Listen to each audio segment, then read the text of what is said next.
back to another video. Today I'm talking about one of the more mysterious characters in One Piece, if not the most mysterious character outside of Emu, Rox. Now Rox is a character that was introduced very early on in the show. Someone Garp and Roger had to go up against to take down his reign of tyranny. He was also the captain of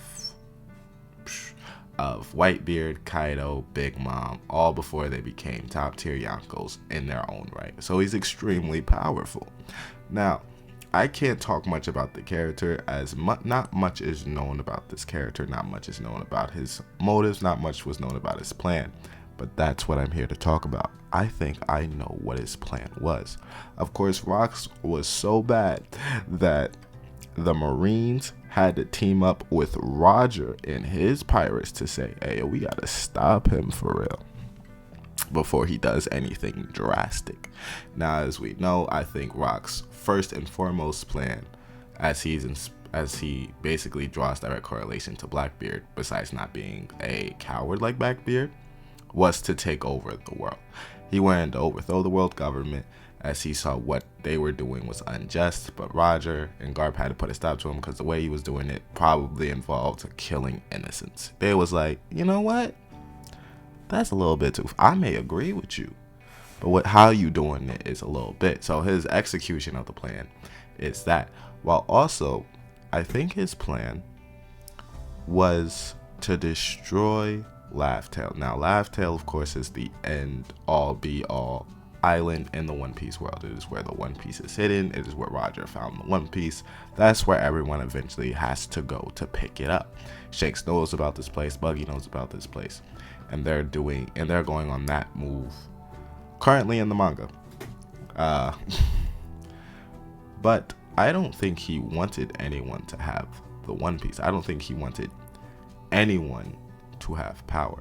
Well, of course, Blackbeard is a direct correlation. Besides the whole coward and personality thing, I think his plan was more of killing all the top leaders and letting the world rule itself as more of a vassal system more than direct rulers, marines, governments. That didn't work out in his eyes.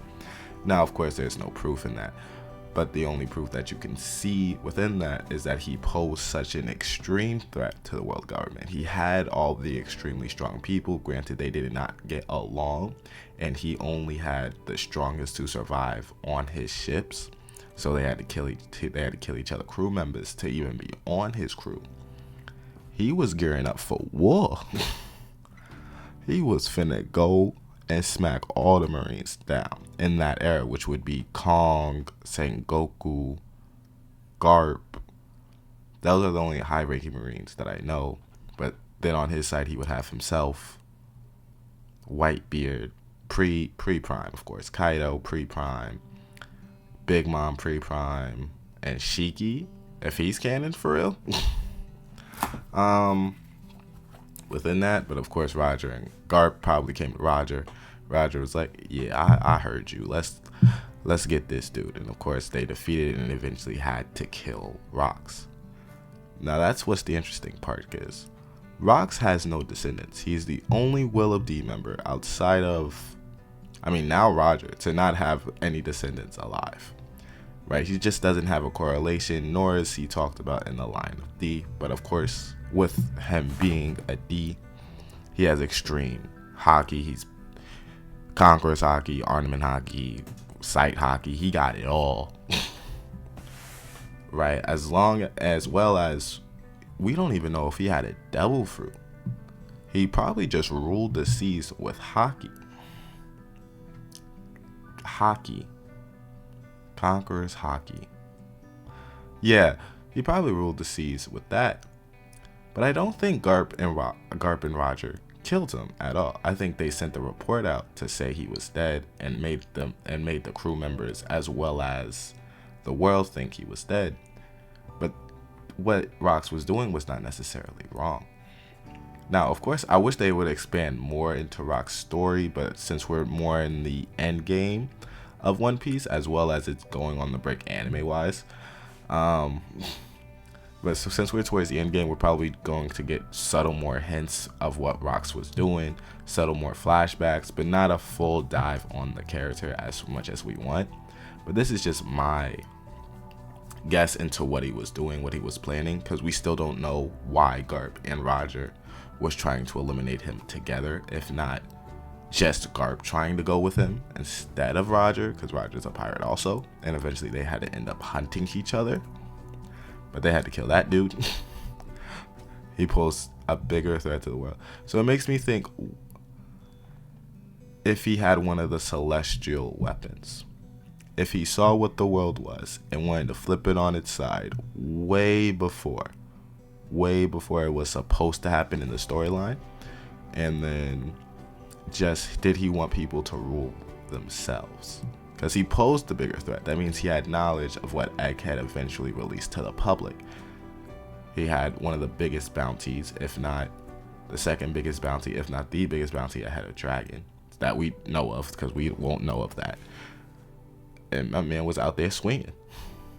Two of the strongest people had to pull up on him. For real. Come on now.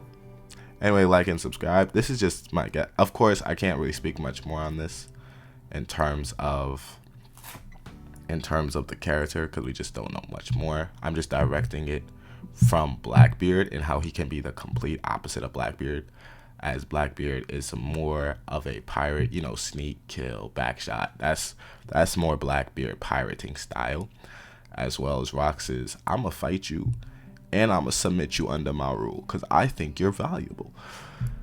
Of course, with that, like and subscribe, and I'll see you in the next one. Also, what also sucks about this with Rox, and that we won't probably get to know much more about him, is that he may have been the strongest outside of Gear 5's, maybe outside of maybe I'm forgetting his name, the original Gear 5 user.